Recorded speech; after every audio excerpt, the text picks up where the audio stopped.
আল্লাহর কসম, ক্ষমতায় যাওয়ার আগে দেশের জনগণ যাদের হাতে নিরাপদ নয়, ক্ষমতায় যাওয়ার পরে আরো বেশি ঝুঁকিপূর্ণ হয়ে পড়বে জনগণের।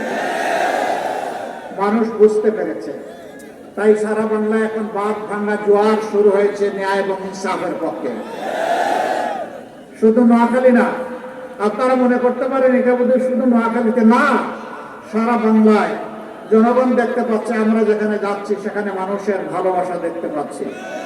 বিশেষ করে জুলাই যুদ্ধ যারা করেছে সেই যুব সমাজ, আলহামদুলিল্লাহ আজকে তারা মুখিয়ে আছে নতুন একটি বাংলাদেশ 13 তারিখ থেকে দেখার জন্য।